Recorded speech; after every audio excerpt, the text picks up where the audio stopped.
नमस्कार दोस्तों। प्रधानमंत्री मोदी 24 के प्रधानमंत्री होते हुए बहुत कमज़ोर होंगे, लेकिन ऐसा हुआ नहीं। ना तो वो कमज़ोर दिखे, ना तो ऐसा दिखा कि उन्हें जो है कोई झुका देगा। न चंद्रबाबू नायडू ने उन्हें झुकाया और ना ही नीतीश कुमार ने उन्हें झुकाया। दोनों के दोनों, चाहे टीडीपी हों चाहे जेडीयू हों, वो अपने राज्य की राजनीति में खुश हैं। उन्हें उससे ज़्यादा कुछ नहीं चाहिए। और भारतीय जनता पार्टी के बिना वो अपने राज्यों में कुछ भी नहीं है। इसीलिए कहते हैं कि एक तरीके से प्रधानमंत्री मोदी ने इस गठबंधन की सरकार को चलाने की जो चुनौती थी उसे स्वीकार कर लिया है और इस चुनौती को वो अच्छे से निभाएंगे, ये भी उन्होंने शपथ ग्रहण से साफ दिखा दिया है। शपथ ग्रहण के समारोह के दौरान नीतीश और टीडीपी, चंद्रबाबू नायडू, सभी के सभी जो है उसी ढंग से बैठे हुए थे जिस ढंग से उन्हें बैठना चाहिए था। ना तो उन्होंने किसी ज़्यादा चीज़ों की मांग की है और ना ही उन्हें कुछ ज़्यादा दिया गया है। बिल्कुल बैलेंस करके नरेंद्र मोदी चले हैं।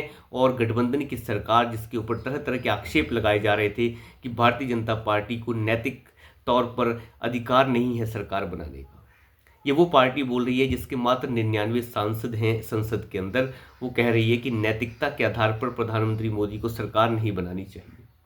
अब अंदाज़ा लगा के देखिए, सोनिया गांधी जो 140 सांसदों के साथ अपनी सरकार चला सकती है, वो कह रही है कि नहीं, प्रधानमंत्री मोदी के पास नैतिकता नहीं है सरकार चलाने की। जिनके पास मात्र 99 सांसद हैं वो इस तरीके की बातें करते हैं।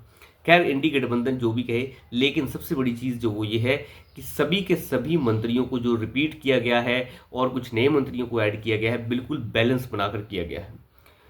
इसमें सबसे बड़ी चीज़, एस जयशंकर को भी रिपीट किया गया है और पीयूष गोयल को रिपीट किया गया है। ये सभी जो मंत्रालय हैं, और साथ ही साथ निर्मला सीतारमण को भी रिपीट किया गया है। अमित शाह ने दोबारा से शपथ ली है और साथ ही साथ राजनाथ सिंह ने भी शपथ ली है।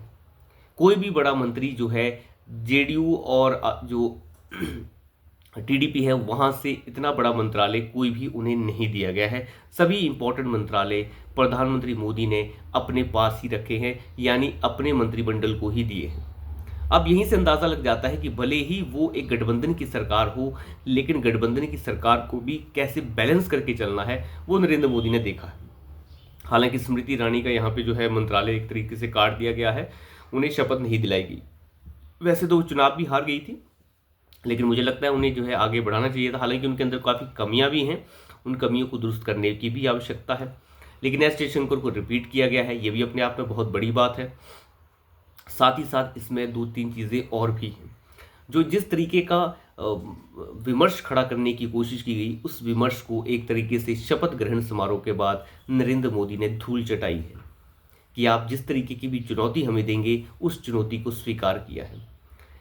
इस देश में ऐसा बहुत कम हुआ है कि जब भी कोई सत्ताधारी जल्द जीतता है तो सामने से विपक्ष हमेशा ही एक तरीके से आप कह सकते हैं बड़े ही अच्छे सद्भाव के साथ जो है उसे स्वीकार भी करता है और मुबारकबाद भी देता है। लेकिन ऐसा पहली बार हो रहा है कि विपक्ष मुबारकबाद देने के बजाय अपने आप की सीटों के बारे में बातचीत कर रहा है। उन्हें कोई मतलब नहीं है कि सत्ताधारी दल जीता है नहीं जीता है। कई बार जो है अरविंद केजरीवाल दिल्ली में जीते, पूर्ण बहुमत के साथ जीते, प्रधानमंत्री मोदी ने हमेशा ही उनका स्वागत किया और उन्हें मुबारकबाद भी दी। लेकिन ऐसा पहली बार हो रहा है कि जब विपक्ष जो है सरकार बनाने के ऊपर सत्ताधारी दल को कोई मुबारकबाद नहीं दे रहा, बस ये कह रहा है कि इस बार भारतीय जनता पार्टी के पास नैतिकता नहीं है सरकार चलाने की। देखिए किस तरीके की ढंडोरेबाजी और किस तरीके की नौटंकी है ये कि एक दल जीता है, उसे उसकी जीत का सेहरा ना देकर अपनी जो हार है उसके सेहरे को अपने सर पर रखा जा रहा है। तो अपने आप में ये बेवकूफ़ाना हरकतें हैं जो विपक्ष कर रहा है। राहुल गांधी भले ही अच्छे नेता हों, भले ही अच्छे नेता ना हों, वो चीज़ तो जनता तय करती है। लेकिन जनता ने जो जनादेश दिया है उस हिसाब से तो एनडीए का गठबंधन को सरकार बनानी है और उन्होंने सरकार बनाई भी है, तो आपको उसका स्वागत करना चाहिए। खैर, स्वागत नहीं किया गया, लेकिन 72 मंत्रियों का जो मंत्रिमंडल है उसे बना दिया गया है और 72 के 72 में कोई भी 72 हुरों वाला नहीं है। होना भी नहीं चाहिए, कोई आवश्यकता भी नहीं है, क्योंकि जिस वर्ग से आपको वोट ही नहीं मिलता, जिस वर्ग से आपके मुस्लिम भी चुनकर नहीं आ पाते, उस वर्ग को वोट ना देने से भी फर्क नहीं पड़ता। वो वर्ग सिर्फ अपना नुकसान देखता है, यानी उन्हें देश के भले से कोई खास मतलब भी नहीं है। उन्हें अपना नुकसान चाहिए, चाहे वो भारतीय जनता पार्टी को हरा कर ही क्यों ना मिले। खैर, इतने सारे मुस्लिम ना खड़े भारतीय जनता पार्टी करती है, और ना तो मुझे लगता है उन्हें करने भी चाहिए, क्योंकि वोट नहीं मिलता।